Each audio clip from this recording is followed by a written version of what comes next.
Sit down. अब हम लोग अपने पिछले लेसन की तरफ अगर ध्यान दें, मानव निर्मित वस्तुएं, इसमें अभी तक हमने क्या क्या पढ़ाई की है? मानव निर्मित वस्तुएं लेसन हम लोग शुरू कर चुके हैं। उसमें अभी तक हम लोगों ने क्या क्या पढ़ा है? एक बच्चा दिया आंटी की भगवत का निर्माण कैसे? नहीं, सबसे पहले ये बताओ कि कितने तरह की वस्तुएं होती हैं? आंटी असंख्य असंख्य होती हैं। तो हमने उनको दो में विभाजित किया था। निर्मित वस्तुएं, वस्तुएं, मानव निर्मित वस्तुएं, प्राकृतिक और मानव निर्मित। हम लोगों ने ये बताया था। प्राकृतिक वस्तुएं कौन कौन सी होती हैं? एक मिनट बेटा, प्राकृतिक वस्तु का किसी का एक का नाम बताओ। प्राकृतिक, हाँ, जो भगवान ने बनाई है। सूर्य, चंद्रमा, पृथ्वी, पेड़, ये सब प्राकृतिक वस्तुएं हैं। इसी तरह से कुछ वस्तुएं मानव ने बनाई हैं, जैसे ये क्लासरूम जिसमें मैं बैठी हूँ, घड़ी। अच्छा, एक मिनट, ये क्या है? बुक। ये बुक क्या है? कागज से बनी है। तो ये क्या कहलाएगी? मानव निर्मित। लेकिन इसको बनाने में किसका इस्तेमाल किया गया? प्राकृतिक वस्तुओं, जो रॉ मटेरियल है, जो कच्चा माल है, वो तो हमें पेड़ों ने दिया ना। कागज की लुगदी को भिगोकर हम लोग कागज बनाते हैं और इसके ऊपर स्याही से प्रिंटिंग करते हैं, तब जाकर ये हमको किताब मिलती है तो ये मानव निर्मित। लेकिन हमने प्राकृतिक वस्तुओं का इस्तेमाल किया है और इसको बनाया है। ऐसे ही जो भवन निर्माण होता है, इसमें भी हम लोग बनाते तो हम हैं, लेकिन ये सब चीजें हमें प्रकृति देती है। अच्छा, आज जो हम एक नया टॉपिक शुरू करने जा रहे हैं, उसका नाम है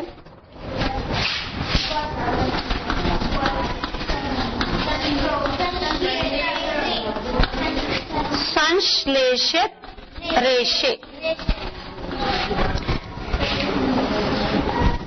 आप लोग रोजमर्रा की जिंदगी में तरह तरह के वस्त्र पहनते हैं।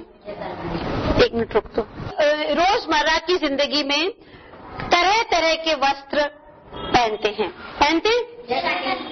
अच्छा, सबसे पहले तो ये बताइए, जो आज ये आपने ये पहना हुआ है, इसको क्या कहते हैं? यूनिफॉर्म। इसको कहते हैं स्कूल यूनिफॉर्म। स्कूल यूनिफॉर्म अलग होती है, घर के कपड़े जो पहनते हैं वो अलग। अच्छा, अब हम स्कूल यूनिफॉर्म पर ही आ जाते हैं। रुबैदा, तुम इसके स्कूल यूनिफॉर्म में हम शुरू से काउंटिंग करते हैं। दुपट्टा, स्वेटर, शर्ट, सलवार, और सलवार ऊपर करिए थोड़ा सा, मोजे है ना। कितने सारे वस्त्र केवल इसने ही पहने हुए। तो क्या ये केवल एक ही रेशे से बने? नहीं, अलग अलग रेशे इस्तेमाल किए गए हैं इसको बनाने के लिए। अब जैसे हम स्वेटर पे आ जाएं सबसे पहले, तो स्वेटर के लिए ये क्या है? ऊन है। इस ऊन से बिनाई की गई है, तब जाके ये वस्त्र बना है। तो पहला रेशा जो इसमें है वो है हम रेशा कह रहे हैं, हम कपड़ा नहीं कह रहे। अच्छा, दूसरा है इसका दुपट्टा। अच्छा, आप बेटा इसको छू के देखिए, आपको पता चल रहा है कैसा है? सूती नहीं है, सूती थोड़ा सा अलग तरह से है, ये टेरिकॉट है। टेरिकॉट, तभी तो इसमें सिलवट नहीं आती है ना। सूती में सिलवट जल्दी आती है, इसमें सिलवट नहीं आती। तो दुपट्टा किसका निकला? टेरिकॉट। अब कुर्ता, सूती, कुर्ता सूती है।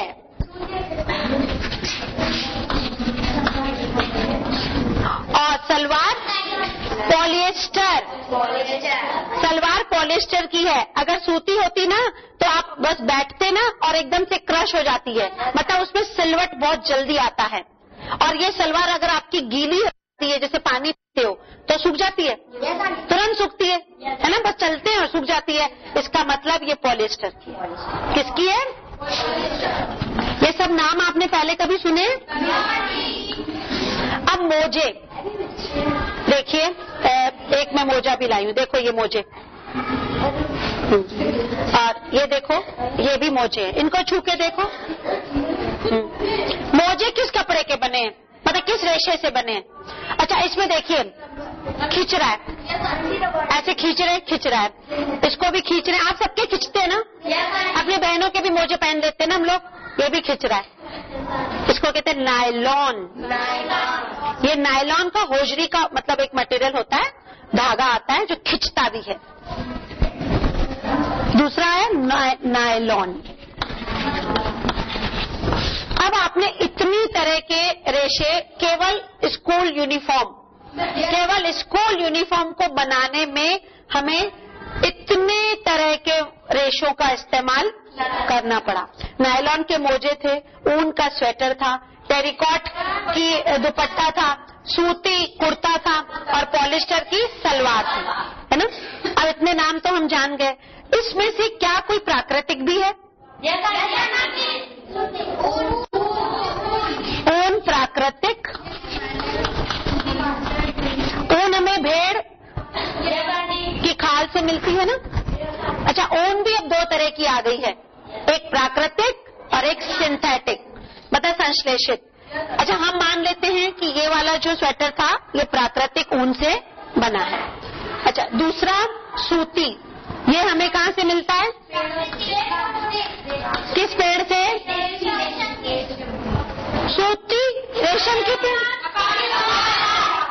कपास का जो पेड़ होता है ना, जिसमें फूल लगे होते हैं कपास के, उससे पहले धागा बनाया जाता है और धागे को हम लोग हथकरघे, चरखे से या हथकरघे से सूती कपड़ा, आजकल तो मिलों में बनता है ना, आजकल तो फैक्ट्रियों में कपड़ा बनता है। अब वो गांधी जी की तरह हम लोग चरखा नहीं चलाते, कम चलाते, हथकरघा है, हैंडलूम्स होते हैं, लेकिन अलग तरह के मशीन आ गई है उसमें।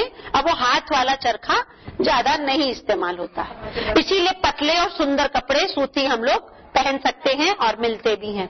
लेकिन टेरिकॉट, नायलॉन, पॉलिस्टर, लेकिन ये नाम आपको अंग्रेजी नाम लग रहे हैं? इसमें हिंदी का कुछ ऐसा नहीं समझ में आ रहा है।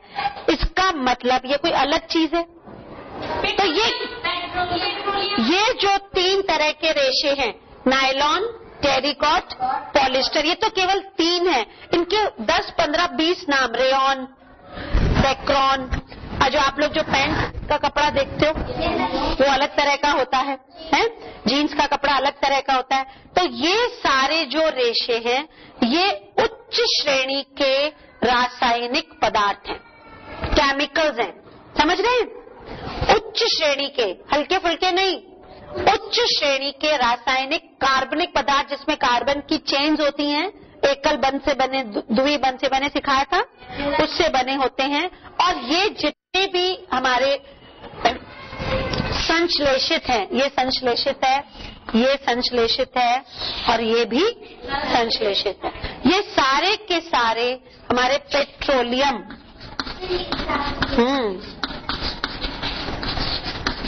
पेट्रोल जो जमीन से निकलता है, पेट्रोलियम पदार्थ, उसमें से हम लोगों ने डीजल, पेट्रोल, मिट्टी का तेल, कोलतार, ये सब निकाल दिया। उसके बाद भी उसमें भी कुछ जो बच जाता है तो उससे हम लोग ये वस्त्र निर्माण कर सकते हैं, समझ रहे हैं? इसीलिए पेट्रोल कितने काम का है हम लोगों के लिए। उस पेट्रोलियम से ही हमें ये सारी चीजें बनी हैं और ये उच्च श्रेणी के, लिख लो सब लोग, उच्च श्रेणी के रासायनिक पदार्थ होते हैं। क्या होते हैं? उच्च श्रेणी के रासायनिक पदार्थ।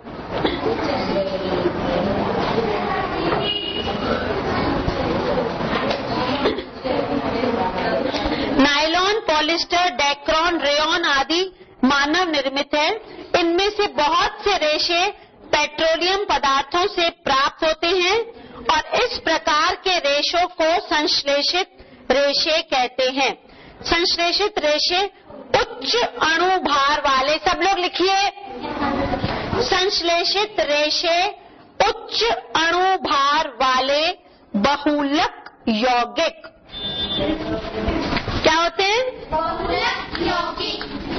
उच्च अणुभार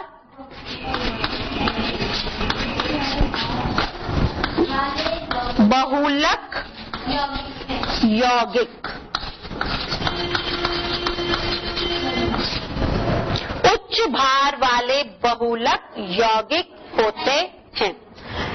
ये तो हम लोगों ने जान लिया कि किस तरह से ये दो तरह के रेशे होते हैं। समझ में आया? अच्छा, ये इन नामों को अगर हम लोग इनकी श्रेणी बनाने तो बहुत सारे नाम हैं। डेक्रॉन, नायलॉन, रेयॉन, इसके आगे भी कई नाम है, टैरेलीन, डैक्रीन, एक आता है कॉट्स वूल। आजकल हम लोग जो सर्दियां आ रही हैं उसमें कॉट्स वूल, तो कॉट्स कॉटन और वूल ऊन दोनों को मिला के एक वस्त्र बनाया जाता है, जिसके आजकल हम लोग शॉल और स्वेटर्स भी पहनते हैं। अब ये बताइए कि हम किस मौसम में कौन सा वस्त्र पहनते हैं, क्योंकि आजकल हम लोग वस्त्र ही पढ़ रहे हैं, तो ये भी जाना जाए किस मौसम में। हाँ बेटा आप बताइए। ठंडी में ऊनी वस्त्र पहनते हैं और गर्मियों में सूती वस्त्र पहनते हैं गर्मियों में, और सर्दियों में हम लोग ऊनी वस्त्र, और बारिश के दिनों में रेनकोट। हाँ, और नायलॉन पतली साड़ियां जो जल्दी सूख जाती हैं, क्योंकि वो तो ये सिट डाउन बेटा, आपने ये तो बता दिया कि हम लोगों ने गर्मी में सूती पहना, सर्दी में ऊनी पहना और बारिश पहने। लेकिन ऐसा हमने क्यों किया? हम लोगों ने ऐसा क्यों किया कि सर्दी लगी तो तुरंत शॉल पहन ली है, गर्मी लगी तो तुरंत सूती कपड़ा पहन लिया? नहीं। हाँ जमुना, हम लोग में सूती वस्त्र पहनते हैं, तो सूती वस्त्र की विशेषता तो बताओ। आंटी जैसे कि हमें गर्म में ठंडी महसूस हो, ठंडक महसूस हो, भाई गर्मी लगती है तो वो कपड़ा गर्मी ना करे, मतलब आपको ठंडापन दे। और पसीना, आंटी पसीना गुड, वेरी गुड। हाँ, पसीना सोख लेता है, पसीना सोख लेता है, और आंटी जल्दी भी सूख जाता है।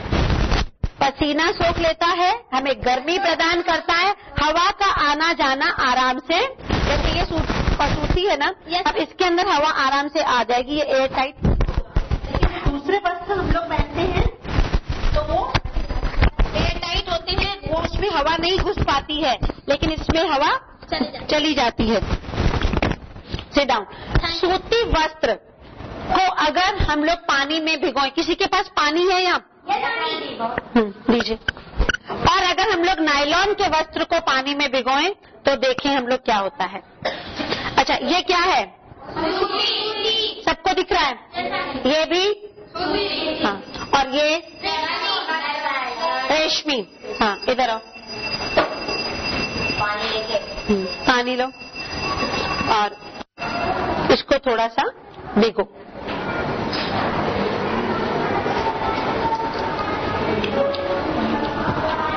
पकड़ो उसको, ये देखो दिख रहा है ना इतना गीला। हाँ, और दूसरा भी दो बेटा, आप आगे आ जाओ, इसको भी भिगो बस थोड़ा सा। देखो, नायलॉन के वस्त्र को हमने भिगोया, ज्यादा भीगा, जरा से पानी में ये पूरा भीग गया। दिखाओ ऐसे खोल के, और इसको यूं ऐसे झड़को है, और अगर मैं पंखा चला दूं तो ये, लेकिन ये मतलब ये पसीना सोखेगा ना, मतलब ये वस्त्र जो है सूती, ये पसीना सोखेगा, तभी तो देखो पानी इसने सोख लिया है, लेकिन इसमें देखो छू के गीलापन है, पानी नहीं सोख रहा। और इसको छू के देखो, इसने सोखा है ना, देर से भी सूखेगा, मतलब काफी देर तक। और ये वाला जो है जल्दी सूखेगा, और थोड़े से पानी में ही पूरा गीला हो गया। तो जब मैं इस कपड़े का सूट पहनूंगी गर्मी में तो क्या होगा? बहुत पसीना, मतलब गिरता ही जाएगा पसीना। और जब ये पहनूंगी तो पसीना सोख लेगा और हमको आराम मिलेगा। अच्छा, अभी आप लोगों ने ये देखा, अब एक दूसरी चीज भी देखो। अब आप इसको ऐसे ऐसे कर लो, हाँ ऐसे से, खूब ऐसे ऐसे करो। और नहीं, एक और वस्त्र को दे रहे, जैसे ये समझिए, ये, हाँ ये, इसको भी ये छोड़ो, इसको ऐसे ऐसे करो खूब। मुट्ठी में दाबो इसको, दबा, हाँ दाबो। अब खोलो उसको, अपने आले को खोलो, देखो इसको कुछ भी नहीं हुआ है। और वो देखो इसको क्या हो गया, ये तो ठुस गया ऐसा, और इसको कुछ भी नहीं हुआ। इसको झाड़ो, ठीक बिल्कुल ऐसे का वैसा ही, कुछ नहीं हुआ इसको, और इसको कितना मुस गया है ना। इसका मतलब जो सूती वस्त्र होते हैं जल्दी मुस जाते हैं, और जो नायलॉन या रेशमी वस्त्र होते हैं ये जल्दी इनको आयरन की बहुत जरूरत पड़ती है, बार बार कपड़ा प्रेस करना होता है, इनको प्रेस, ये सूखते जल्दी हैं, इस पे गंदगी नहीं लगती है। इसमें गंदगी भी जल्दी लगती है, सूखते भी देर से हैं। Sit down. अब हम लोगों ने दो वस्त्र पढ़े, संश्लेषित और सूती। अब दोनों में अच्छा एक टेस्ट हमें अभी एक और रह गया है, वो पहले कर लें, उसके बाद हम लोग बोर्ड पे लिखेंगे कि हम लोगों ने दोनों में क्या क्या अंतर देखा। अच्छा अब मुझे जला के करना है। बस एक जना और आ गया हो, आ जाओ बेटा, आप आ गए। अब आप एक नायलॉन का वस्त्र लीजिए, उसको जलाएंगे।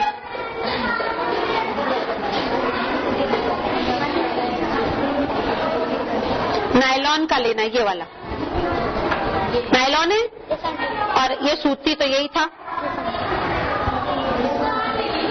कोई बात नहीं, जल जाएगा। अच्छा एक बच्चा और आओ, ये क्या है, ऊन। आप थोड़ा इधर आ जाओ, अब ध्यान से देखिएगा पूरी क्लास। ये पता है रेशे का ज्वलन टेस्ट कहलाता है। हाँ अब बेटा थोड़ा केयरफुल रहना, किसी ने नायलॉन के कपड़े ना पहने हो। हाँ सबसे पहले सूती दिखाओ, सूती और कोई भी है तो सूती ये वाला ले लो।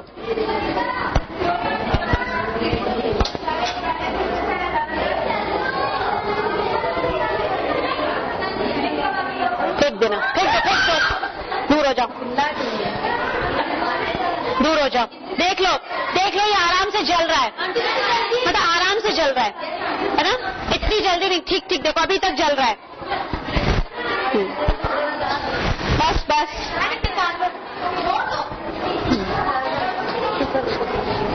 नीचे से, हाँ इसको भी फेंक देना। अच्छा इसकी राख संभालना। अभी रुको, पहले दूसरा, दूर दूर हो जाओ।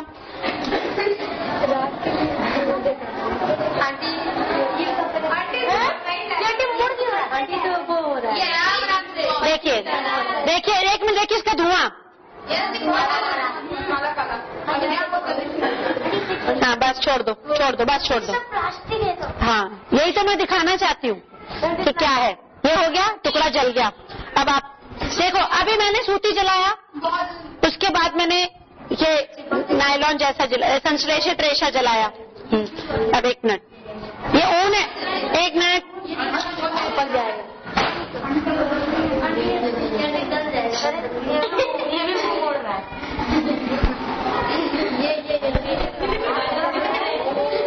फेंक दो,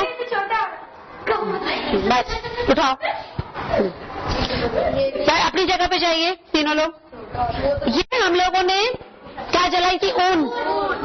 ये हम लोगों ने जलाया था सूती वस्त्र, और ये हम लोगों ने जलाया था नायलॉन। अब जो नायलॉन को जलाया था देखो कैसा हो गया, छू के देखो, मतलब ये देखिए कड़ा, जैसे प्लास्टिक जलती है ना, सब लोग इसको देखिए कैसा हो गया। ये नायलॉन था ये। अगर हम लोग नायलॉन के वस्त्र पहनकर खाना बनाएंगे और अगर हम लोग को जरा सी भी आंच लग गई तो हमारा वस्त्र ऐसा, और ये हमारे शरीर पे चिपक जाएगा। देखा, हम लोग कहते हैं ना कि कभी भी नायलॉन के वस्त्र पहन के खाना, अगर जरा भी आंच पकड़ी तो देखो ऐसे हो जाएगा, देखो, और हमारे शरीर से ये स्किन से चिपक जाएगा कड़ा कड़ा। और अगर हम लोग सूती वस्त्र, देखिए सूती वस्त्र की सिंपल राख बन गई, जैसे राख होती है, पूरा जल गया। और ये ऊनी था, ऊनी को छुओ, जो प्योर ऊन होती है ना, प्योर ऊन, वो जल जाएगी, लेकिन ये मिक्स है इसीलिए ये भी इस तरह से टुकड़े टुकड़ों में। इससे हमें क्या पता चलता है कि हम लोग रेशों को जलाकर पता कर सकते हैं कि वो सूती है, रेशमी है, नायलॉन है या ऊन है। समझ रहे हैं कि किसकी कैसी राख बनेगी, किसका क्या होगा। अब जो भी वस्त्र इस तरह से प्लास्टिक की तरह जलने लगे उसका मतलब वो संश्लेषित है। ये संश्लेषित रेशे से बना है। ये रेयॉन, डेक्रॉन। आप लोग कभी कपड़े प्रेस करते हैं?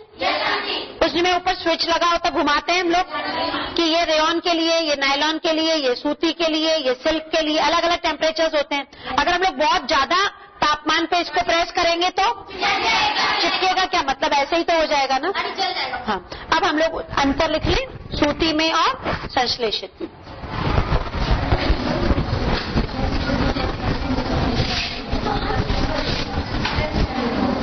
कभी कभी हम लोग जब संश्लेषित रेशे से बना वस्त्र पहनते हैं। अच्छा, एक अंतर और भी हमें बताना है। ये सूती और ये संश्लेषित। जो सूती वस्त्र होते हैं ये थोड़े से मोटे होते हैं और जो संश्लेषित होते हैं पतले मोटे दोनों होते हैं, लेकिन ज्यादा आकर्षक और टिकाऊ होते हैं। जैसे जो साड़ी वगैरह होती है, देखिए ये सूती है, अगर हम इसको 2-3 बार पहनेंगे तो कलर भी चला जाएगा और इसका फीकापन आता है। लेकिन इस तरह के वस्त्र जो होते हैं संश्लेषित वाले, अगर इनकी हम साड़ी पहनते हैं तो कई दिनों तक चलती है। तो ये वाले जो कपड़े होते हैं सुंदर और टिकाऊ होते हैं, सुंदर होते हैं और टिकाऊ होते हैं। मतलब एक साड़ी या एक ड्रेस 4-5 सालों तक भी हम लोग पहन, लेकिन सूती थोड़े मोटे खुरदुरे हो सकते हैं, होते हैं ना। और मोटे भी होते हैं थोड़े से और ज्यादा टिकाऊ नहीं होते। सूती वाले ज्यादा टिकाऊ नहीं होते।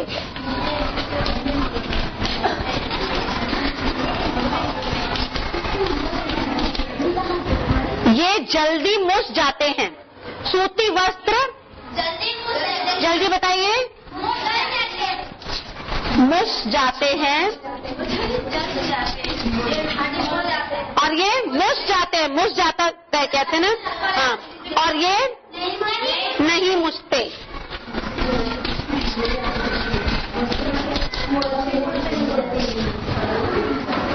पानी को सोखते हैं। सूती वस्त्र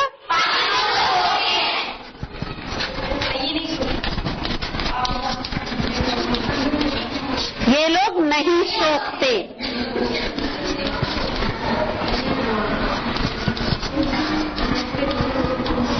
और कोई अंतर बताइए।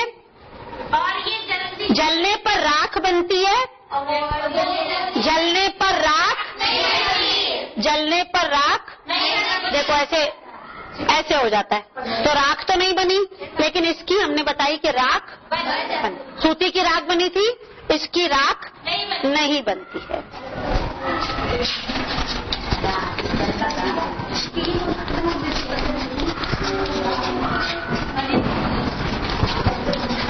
राख नहीं बनती।